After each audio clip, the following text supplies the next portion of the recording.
அன்பு நண்பர்கள் அனைவருக்கும் வணக்கம். வாழ்க வையகம், வாழ்க வளமுடன். எல்லா புகழும் ஆண்டாளுக்கே. நரசிம்மன் திருவடிகளே சரணம். ஸ்ரீமத்த விஷ்ணு சித்தாரிய மனோநந்தன ஹெதவே நந்தநந்தன சுந்தரி கோதாய நித்தியமங்கலம். தென்னாடுடைய சிவனை போற்றி எந்நாட்டவருக்கும் இறைவா போற்றி. பணம் 3.0. இந்த பணம்சார் உளவியல்ல இது வரைக்கும் யாரும் டீட்டெயில் பண்ணாத விஷயத்தை தான் நான் டீட்டெயில் பண்ணிட்டு இருக்கேன். அதாவது எல்லாருமே மேலோட்டமாக ஒரு சில விஷயங்களை பேசிட்டு போயிருக்காங்க.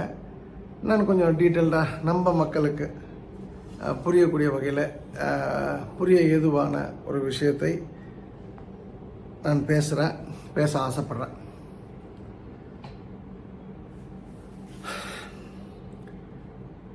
அதாவது பண கஷ்டம் அப்படின்றது ஒன்று, பண பற்றாக்குறை என்பது அதோட மறுபெயர்.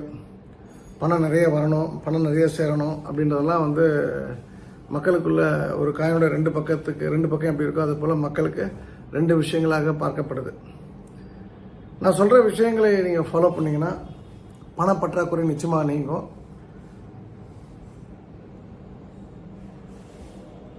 சர்ப்ளஸ் மணி மேனாக நீங்கள் நிச்சயமாக மாறுவீர்கள். அதில் எந்த டவுட்டுமே யாருக்கும் இருக்க வேணாம். ஸோ அந்த வகையில் நம்ம இன்னைக்கு பார்க்க போகிற விஷயம் என்னென்னா, ரகசியம் அப்படின்ற ஒரு விஷயத்தை முதல் தலைப்பாக நம்ம பார்க்குறோம். நீங்கள் ரகசியங்களை காப்பாற்ற முடியல அப்படின்னு சொன்னால், ரகசியங்களுக்குள் மௌனமாக இருக்க நீங்கள் பழகலை அப்படின்னு சொன்னால், உங்களால் கடைசி வரைக்கும் உங்களோட வாழ்க்கையோட இறுதி மூச்சு வரைக்கும் பணத்தை பார்க்க முடியாது. பணம் பார்க்கலாம், ஏமாற்றி சம்பாதிக்கலாம். நேர்மையான முறையில் யாரையும் ஏமாற்றாமல் சம்பாதிக்க முடியுமானா முடியாது.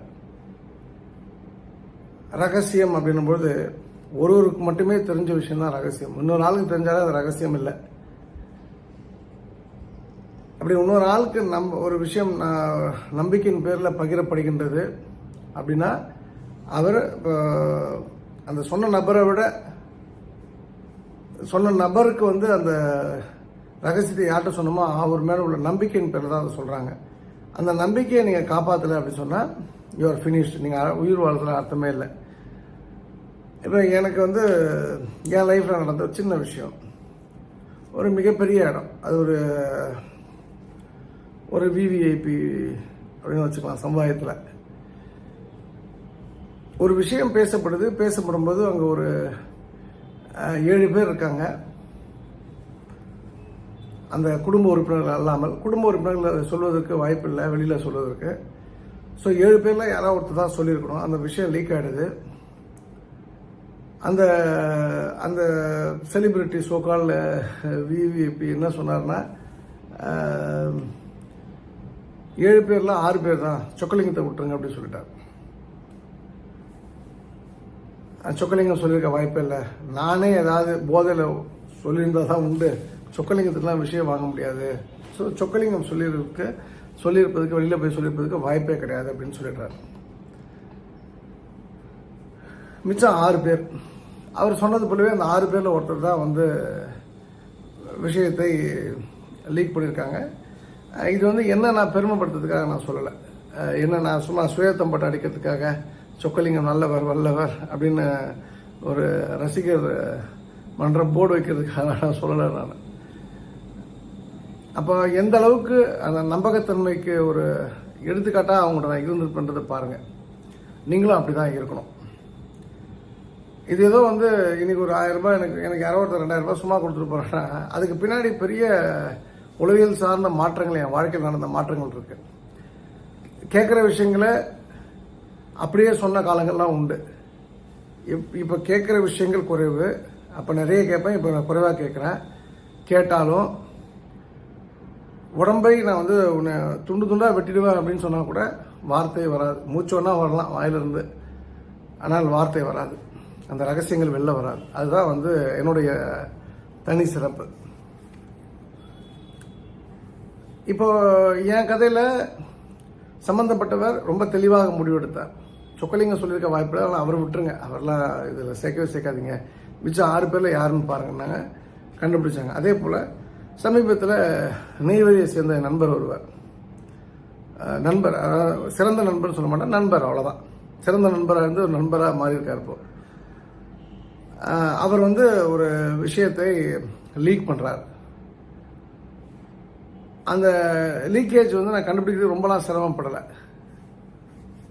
கொஞ்சம் ஒரு 5-10 மினிட்ஸ் உட்காந்து யோசித்தேன். இவர் அடிக்கடி அந்த அம்மாட்ட தான் பேசியிருந்தார்.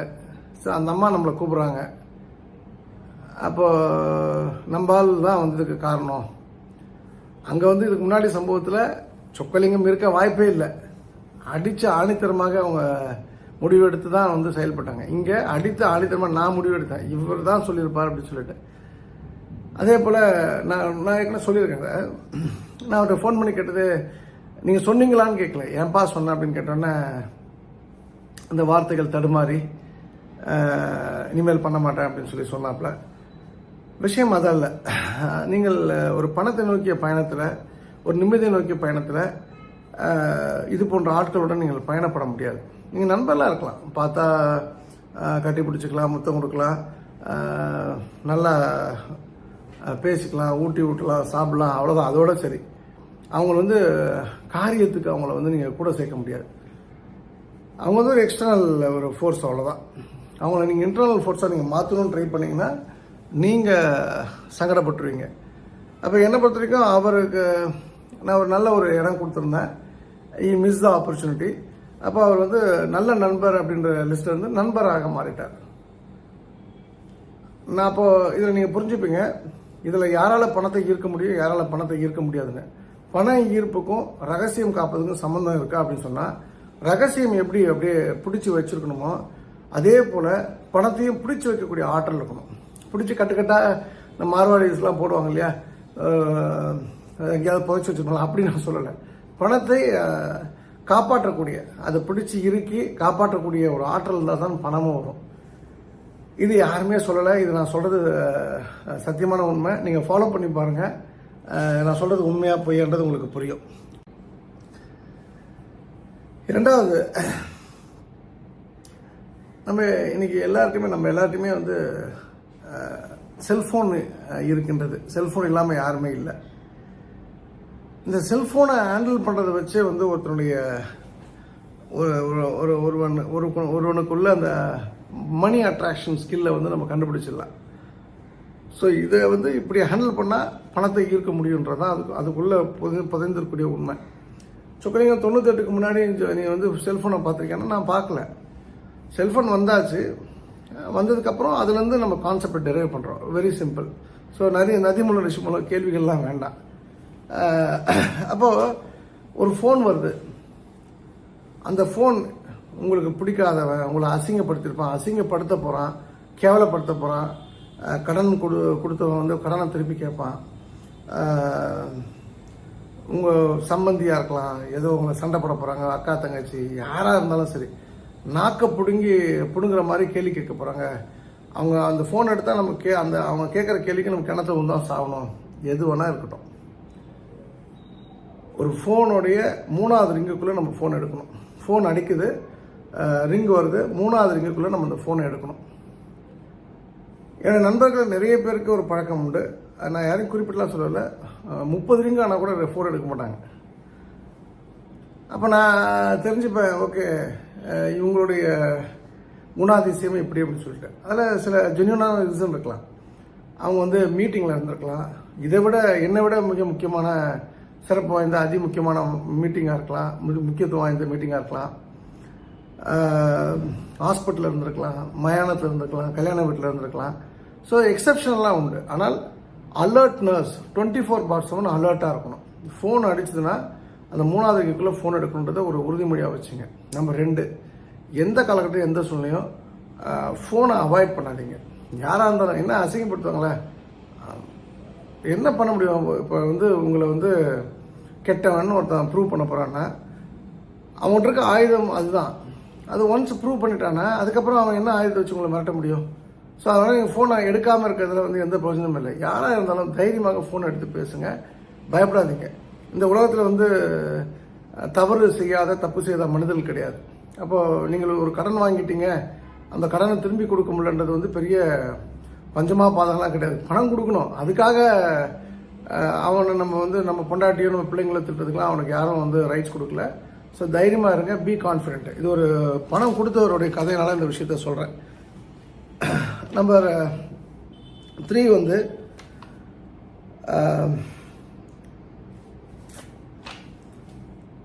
நிறைய பேருக்கு இந்த ஃபோன் விஷயத்தில் காக்க வைக்கிற பழக்கம் உண்டு. ஒரு 10 ரிங்கை எடுத்து அடித்து எடுப்போம், அவனுக்கு என்ன உடனே நம்ம ஏன் ரெஸ்பாண்ட் பண்ணணும்னு சொல்லிட்டு அந்த யாரையும் காக்க வைக்காதுல்ல. இந்த படத்தில் ஒரு பிச்சைக்காரன் படத்தில் ஒரு டைலாக் வரும், பணம் கொடுக்குறனா கொடு, இல்லைனா இல்லைன்னு சொல்லு, யாரையும் காக்க வைக்காதுன்னு சொல்லிட்டு. இன்ஃபேக்ட் நான் எப்பவுமே சொல்லியிருக்கேன், நான் உங்களுக்கு இந்த பெட்ரோல் பங்க்லலாம் பெட்ரோல் போட்டுட்டு பெட்ரோல் நம்ம பணம் கொடுக்கும்போது அவன் வேறு ஏதாவது வேலை பார்த்துட்டு இருப்பான். அப்படி இருக்கக்கூடாது. பணம் கொடுக்கும்போதும் வாங்கும்போதும் டக்குன்னு நடக்கணும். நம்ம பணத்தை ஹோல்ட் பண்ணுறோம் அப்படின்னா இன்னொருத்த ரிசீவ் பண்ணனா நமக்கு பணம் வரவே அது தடை பண்ணும். அதனால் அந்த அந்த அந்த காக்க வைக்கிறதுன்றது மிகப்பெரிய தவறான விஷயமாக நான் பார்க்குறேன். 4வது மிஸ்டு கால் இருக்குது. நீங்கள் ஒரு மீட்டிங்கில் இருக்கீங்க, உங்களால் கால் எடுக்க முடியல, மிஸ்டு கால் இருக்குன்னா மிஸ்டு கால் திரும்ப கூப்பிடுங்க. அந்த மிஸ்டு கால் பார்த்து கூப்பிட்ற பழக்கம் நிறைய பேர்கிட்ட இல்லை. அது பணக்காரர்களுக்கு அந்த பழக்கம் உண்டு. பிறவி பணக்காரர்கள் யாராக இருந்தாலும் ரெஸ்பாண்ட் பண்ணுவாங்க. பெரிய ஸ்டேட்ஸ்மேனு, பிஸ்னஸ் பீப்புள், ஒரு டாப் கம்பெனியை நிர்வகிக்கக்கூடிய ஆட்கள்லாம் பார்த்தீங்கன்னா நிச்சயமாக மிஸ்டு கால் பார்த்து ரெஸ்பாண்ட் பண்ணுவாங்க. அதனால் நீங்களும் மிஸ்டு காலை பார்த்து ரெஸ்பாண்ட் பண்ணக்கூடிய ஆளாக மாறிக்கொள்ளுங்கள். அப்புறம் சிலர்கிட்ட 3 ஃபோன் இருக்கும், 6 சிம் கார்டு போட்டு வச்சுருப்பான். ஒரே ஃபோனில் 2 வாட்ஸ்அப் 3 வாட்ஸ்அப்லாம் இன்ஸ்டால் பண்ணி வச்சுருப்பான். ஆனால் அவனுக்கு எப்போ ஃபோன் பண்ணலாம், எந்த நம்பருக்கு ஃபோன் பண்ணலாம், எந்த மெசேஜ் சொன்னால் எடுக்க மாட்டான். அவன் மாதிரிலாம் ஆள்லாம் அவங்க நட்போட்டாரத்தில் இருக்காங்கன்னா அவனெல்லாம் டெலீட் பண்ணி அவனை என்ன சொல்கிறது பிளாக் பண்ணிவிடுங்க. அப்புறம் எப்போதுமே யாருடைய அனுமதி இல்லாமல் ஃபோனை ரெக்கார்ட் பண்ணாதீங்க. யாரோட அனுமதி இல்லாமல் ஃபோனை ரெக்கார்ட் பண்ணுற பழக்கம் இருந்ததுன்னா, ஆட்டோமேட்டிக் ரெக்கார்டிங்லாம் போட்டு வச்சுருப்பாங்க, அந்த பழக்கம் இருந்ததுன்னா உங்கள் வாழ்க்கையில் நீங்கள் பணம் பார்க்க முடியாது. ரெக்கார்டிங் பிறருடைய கான்வர்சேஷனை ரெக்கார்ட் பண்ணுறீங்க அப்படின்னு சொன்னால் மிகப்பெரிய தவறான பழக்கம். இன்ஃபேக்ட் நான் சமீபத்தில் நடந்த விஷயங்கள் சொல்கிறேன். திரு சீமான் அவர்கள், எனக்கு அவருடைய அரசியல்லாம் பிடிக்காது, ஆனால் அவருடைய பேச்சுக்கள்லாம் ரெக்கார்ட் பண்ணி அவர் கட்சியை அழிக்கணும்னு சொல்லிட்டு யாரோ ஒரு முற்பட்டிருக்காங்க. அது பெரிய பேடித்தனம், அயோக்கியத்தனம், முள்ளமாரித்தனம். அதை ஒருத்தர் வெளியிட்டு பரபரப்பை கூட்டிகிட்டு இருக்காரு. நம்பர் 2, இப்போது ஒரு பிஜேபி சேர்ந்த ஒரு பெரிய தலைவர், அவருடைய பர்சனலாக அவர் லைஃப்பில் ஒரு வீக்னஸ் எக்ஸ்பெக்ட் பண்ணி அதை ஒருத்தர் வீடியோ ரெக்கார்ட் பண்ணி பண்ணதெல்லாம் ஒரு நாள் 2 நாள் பத்திரிகை செய்தி. ஆனால் என்னென்னா அந்த கிரெடிபிலிட்டின்றது அந்த ரிலீஸ் பண்ணவங்களுக்கு போயிடும். அவங்கள அப்புறம் யாரும் மதிக்க மாட்டாங்க. யாரும் இப்போ இந்த கோலப்பன், நாஞ்சில் கோலப்பன் ஒருத்தர் உண்டு ஏடிஎம்கேல, அவன் பெரிய பெரிய தலைவர்கள்லாம் பேசினா ரெக்கார்ட் பண்ணி அதெல்லாம் டெலகாஸ்ட் பண்ணாங்க. அது மாதிரி அவர் இன்றைக்கி என்ன அரசியல், அவர் அரசியலில் இருந்தாலும் எல்லாம் பயப்படுவாங்க, ஐயோ ரெக்கார்ட் பண்ணுவானா அப்படின்னு சொல்லிட்டு. ஸோ இந்த ரெக்கார்டிங்கிறது ஒரு கீழ்த்தரமான விஷயம். எந்த சூழ்நிலையுமே ரெக்கார்டிங் பண்ணாதீங்க. அவங்க அதுவும் குறிப்பாக பிறருடைய அனுமதி இல்லாமல். அதே போல் நான் எனக்கு கார் ஓட்டும்போது ஸ்பீக்கர் ஃபோன் போட்டு தான் பேசுவேன். காரில் போகும்போது நான் மேக்ஸிமம் நான் தனியாக இருக்கேன்னா அந்த காதில் வச்சு ஃபோன் பேச மாட்டேன். அப்போ நான் சொல்லிவிடுவேன், நான் யூஆர் ஆன் ஸ்பீக்கர் ஃபோன் அப்படின்னு சொல்லிவிடுவேன். நான் யாராக இருந்தாலும் இந்த மாதிரி நான் உங்களை கான்ஃபரன்ஸ் பண்ணியிருக்கேன் அப்படின்னு சொல்லிவிடுவேன். சிலர் கான்ஃபரன்ஸ் பண்ணுறேன்னு சொல்லாமலே பேசிகிட்டு இருப்பாங்க. அப்போ தான் கடைசியாக முடிக்கும்போது தான் தெரியும் 3வது ஆள் இருந்தாங்கன்னு சொல்லிட்டு. சிலருக்கு ஃபோன்லேயே கான்ஃபரன்சிங் ஆன் அப்படின்னு சொல்லி வந்துடும். சில ஆப்ரேட்டருக்கு ரெக்கார்டிங் இஸ் ஆன் அப்படின்றது வந்துடும். நம்ம சொல்லலாம் கூட. இந்த ஸ்பீக்கர் ஃபோனை பொறுத்த வரைக்கும் லவுட் ஸ்பீக்கரில் போட்டிருக்கீங்க அப்படின்னு சொன்னால் எல்லாருக்கும் கேட்கணும் போது அந்த சைடில் பேசுகிறவங்க ஓகே பக்கத்தில் ஆள் இருக்காங்க கொஞ்சம் கேர்ஃபுல்லாக பேசணும் அப்படின்ற ஒரு இன்புட்டை கொடுத்துட்டிங்கன்னா அவங்கள இப்போ சப்போஸ் நீங்கள் ஒரு பெரிய ஒரு லீடரோ போயிட்டுருக்கீங்க, அவங்கள ஒரு கெட்ட வார்த்தை சொல்லி திட்டக்கூடிய ஃப்ரெண்டாக இருக்கலாம், அது ரொம்ப அசிங்கமாகிடும், அது தவறாயிடும். ஸோ அதனால் உங்களுக்கு இந்த பழக்கத்தை, இந்த பர்டிகுலர் பழக்கத்தை மட்டும் நீங்கள் உண்டு பண்ணீங்க. ஃபோனை நிறைய பேர் பார்த்தீங்கன்னா இது உதாரணத்துக்கு இதுதான் ஃபோனுடைய ஃப்ரண்ட் ஃபேஸ் அப்படின்னு சொன்னால் என்ன பண்ணுவாங்கன்னா இதை வந்து இப்படி மேலே வைக்கணும், ஆனால் அதை அப்படி திருப்பி வைப்பாங்க டேபிள் மேலே. அது வந்து எப்படின்னா வந்து கொஞ்சம் செல்ஃபிஷ் பீப்புள் தான் அது மாதிரி வைப்பாங்க. அதே போல் அந்த கார்ட்லெஸ் ஒயரோடு தான் சுற்றிட்டு இருப்பாங்க, அந்த ஹெட்ஃபோனோட தான் நிறைய பேர் சுற்றிட்டு இருப்பாங்க. அவங்களும் வந்து செல்ஃப் சென்ட்ரிக் தான். அவங்க வந்து அவங்க வந்து வேலையில் கரெக்டாக இருப்பாங்க, பட் கொஞ்சம் சுயநல உள்ள ஆட்களாக இருப்பாங்க. அண்டு அந்த காதலியே ஹெட்ஃபோனோட அந்த ப்ளூடூத் ஹெட்ஃபோனோட அது ரொம்ப டேஞ்சரஸ் அண்ட் டிசாஸ்டரான ஒரு விஷயம். நான் வந்து ஃபோன் பேசி நிறைய பேருக்கு மனநிலை பாதிக்கப்பட்டிருக்கு தொடர்ந்து ஃபோன் பேசி அப்படின்ற ஒரு விஷயத்த பார்க்குறேன். ஸோ ஃபோனை வந்து அளவோடு யூஸ் பண்ணுங்க. ஒரு நாளைக்கு 1/2 hour 1 hour யூஸ் பண்ணலாம். 5 hours 8 hours 9 hours phone இருக்குன்றதுக்காக use பண்ணிங்கன்னா கண்ணும் போயிடும் வாழ்க்கையும் போயிடும்ன்றதை புரிஞ்சுங்க. அப்புறம் ஃபோனில் வந்து இந்த நல்ல பணம் குறித்த அறிவுள்ளவர்கள் இந்த காமெடி ஸ்டிக்கர்ஸ்லாம் ஒட்டியிருக்க மாட்டாங்க, இந்த பொம்மையெல்லாம் தொங்க விட்டுருக்க மாட்டாங்க.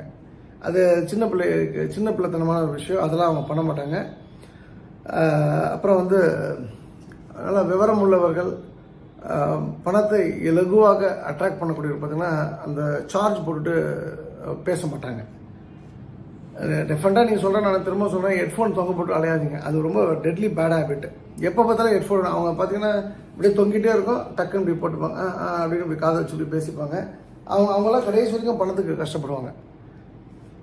அது மாதிரி அந்த ப்ளூடூத்தையும் அவாய்ட் பண்ணி ஏற்கனவே சொன்னது போல். அதே போல் இந்த ஹலோ டியூன் காலர் டியூன் 2 விஷயங்கள் இருக்குது. ஹலோ டியூன் வந்து பார்த்திங்கன்னா நாம் யாரோ ஒருத்தர் கூப்பிடும்போது ஒரு நம்ம ஃபோன் நம்பர் கூப்பிடும்போது ஒரு பாட்டு வரணும் அப்படின்னு வைக்கிறோன்னா அது ஃப்ரீயாக இருந்தால் வச்சுக்கலாம். அது வந்து ஒரு மாதிரி ரம்மியமான பாடல்கள்லாம் ஓகே. ஆனால் வந்து இந்த நாக்கு முக்குன்ற பாட்டு, இந்த நிறைய பேர் வந்து இந்த சாவு மியூசிக்லாம் வச்சுருக்காங்க சில பசங்க விளையாட்டுக்கு. அதெல்லாம் ரொம்ப டெட்லியான பேட் ஹேபிட்ஸு. கூடுமான வரைக்கும் அந்த விஷயத்தை அவாய்ட் பண்ணிங்க. இந்த காலர் டியூன் இப்போ நம்ம ஒரு இடத்துல இருக்கோம், திடீர்னு வந்து மருதமலை மாமணியே முருகையான்னு கத்துவாங்க, ஃப்ளைட்லாம் பார்த்துருக்கேன். அது உங்களோட பக்தியை வந்து கொஞ்சம் மூடி வச்சுக்கிறது நல்லது. அப்புறம் கிழிந்த கவர் கொண்ட ஃபோன்ஸை யூஸ் பண்ணாதீங்க. அது வந்து பணம் எப்போவுமே கிழிசல் உடைசல்லாம் இருந்தாலே நிறைய பேர் வந்து பார்த்திங்கன்னா அந்த ஃபோனுடைய ஸ்க்ரீன் உடைஞ்சிருக்கும், டெம்பர் கிளாஸ் உடைஞ்சிருக்கும், அதே யூஸ் பண்ணுவாங்க. அப்போ இதெல்லாம் வந்து கிழிசல் உடைசல் வந்தாலே பணம் அங்கே வராது. அப்புறம் ரெகுலராக நியூ மாடல் சேஞ்ச் பண்ணிட்டே இருப்பாங்க அந்த ஃபோன்ஸில். வந்து இப்போ இன்றைக்கி வந்து 13 Pro Max இருக்குது, அடுத்து 14 Pro Max, அடுத்து 15 16. ஐஃபோனை வந்து ஒரு வருஷம் செப்டம்பர் மாதம் ஒரு ரிலீஸ் பண்ணுறாங்கன்னா ஒரு வருஷமாக ஒரு புது ஐஃபோனை அப்கிரேட் பண்ணிட்டே இருப்பாங்க. சிலர் வந்து இப்போ இன்றைக்கி 13 வந்திருக்கா, அடுத்து 15th ஒரு வருஷம் விட்டுட்டு அடுத்த வருஷம் அப்கிரேட் பண்ணுவாங்க, புது ஃபோன் வாங்குவாங்க. சரி, பணம் இருக்கவங்க வாங்கிடும், மேட்டரில். பட்டு பணத்தை பெரிய அளவில் அட்ராக்ட் பண்ணக்கூடிய ஆட்கள் பார்த்திங்கன்னா இந்த ஃபோனை வந்து மாற்ற மாட்டாங்க. அவங்க வந்து தேவை ஏற்படுற பட்சத்தில் தான். ஒரு 5-6 வருஷம் ஆயிடுச்சு, இதோட லேட்டஸ்ட் ஃபீச்சர்ஸ் வந்துச்சு, அந்த ஃபீச்சர்ஸ் நமக்கு தேவைப்படுதுன்னு யாராவது அவங்க கம்பெனியில் சொன்னாங்க, டெக்னிக்கலாக சொன்னாங்க, இது நமக்கு அவசியம், இது இருந்தால் தான் ஸ்பீட் இருக்கும், அப்லோட் டவுன்லோட் ஸ்பீட் இருக்கும், இது உங்களுக்கு வேணும் அப்படின்னு சொன்னால் தான் ஃபோனை மாற்றுவாங்க. இல்லைன்னா பெரும்பான்மையான பணக்காரர்கள் பார்த்திங்கன்னா ஃபோன் வந்து ரெகுலராக அவங்க யூஸ் பண்ணக்கூடிய ஃபோன் தான் யூஸ் பண்ணுறாங்க, ரெகுலராக அவங்க மாற்றுறதில்ல. அண்டு வந்து அந்த மடக்கி வைக்கிற ஃபோனில் வந்து அந்த அதில் ஒரு சின்ன விஷயம் என்னென்னா, ப்ரொஃபஷ்னலாக இருக்கவங்க, பயங்கர ப்ரொஃபஷ்னலாக இருக்கவங்க அந்த ஃபோனை யூஸ் பண்ணுறதில்ல. அது நிறைய அட்வான்டேஜ் கூட இருக்கலாம். I'm decline to comment. பட்டு நான் பார்த்த வரைக்கும் என்னுடைய பார்வையில் இந்த பணன்ற ஒரு விஷயத்தை நோக்கி பார்க்கும்போது சிம்பிளாக விஷயங்களை ஹேண்டில் பண்ணுறவங்களுக்கு தான் ரொம்ப சிம்பிளான வேலை பணம் வந்து ஜஸ்ட் லைக் தட் வருதுன்றதுனால இந்த விஷயத்த சொல்கிறேன். அதே போல் கோவத்தில் ஃபோனை போட்டு உடைப்பாங்க. அவங்கள்ட்டலாம் பழகாதீங்க, பேசாதீங்க. ஏன்னா அந்த ஃபோனுன்றது அவன் ரொம்ப சிரமப்பட்டு சம்பாதிச்சு வாங்கியிருப்பான். கோவத்தை உடைக்கணும்னு வச்சுங்களேன், அவன் விரலை உடைச்சிக்கலாம், விரலை கட் பண்ணிக்கலாம் கத்தி வச்சு. ஒரு ஃபோனை உடைக்கிறேன்னா அதில் பணம் இருக்குது. அது 50,000 1 லட்சமோ 10,000 அந்த பணம் போச்சு. அப்போ பணத்தை குறித்த அறிவு உள்ளவன் எந்த சூழ்நிலையுமே பணத்தை விரயம் பண்ண மாட்டான். எந்த லெவல்லையுமே, எந்த சீசன்லையுமே, எந்த டைம்லையுமேன்றதை நீங்கள் புரிஞ்சுங்க. ஸோ இது வந்து சின்ன சின்ன டிப்ஸு. இதெல்லாம் நீங்கள் வந்து கோர்த்து வச்சு நீங்கள் பாருங்கள். அந்த பணம் சார் உளவியலில் இதை நான் சொன்ன விஷயத்தை ஃபாலோ பண்ணும்போது உங்களுக்கே ஒரு பெரிய சேஞ்ச் ஆஃப் தாட்டு, திங்கிங் பண்ணுறதுல ஒரு பெரிய சேஞ்ச் இருக்கும். உங்கள் லைஃபோடைய மாடுலேஷன் மாறின விஷயங்கள், ஃப்ரீக்குவன்சி சேஞ்ச் ஆன விஷயங்கள் உங்களுக்கு புரிய வந்துடும். ஸோ இந்த அருமையான வாய்ப்பு கொடுத்த திருச்செந்தூர் பணிமுகன் தாய் ஆண்டாளுக்கு நரசிம்மன் மனமார்ந்த நன்றி. மீண்டும் நாளை இரவு உங்களை சந்திக்கின்றேன். ஆடி ஆடி அகம் கரைந்து இசை பாடி பாடி கண்ணீர் மல்கி எங்கும் நாடி நாடி நரசிங்காவென்று வாடி வாடும் இவ்வாடுதலே. எல்லா புகழும் ஆண்டாளுக்கே. நரசிம்மன் திருவடிகளே சரணம். நன்றி, வணக்கம். சரணம். கிருஷ்ணார்ப்பணம்.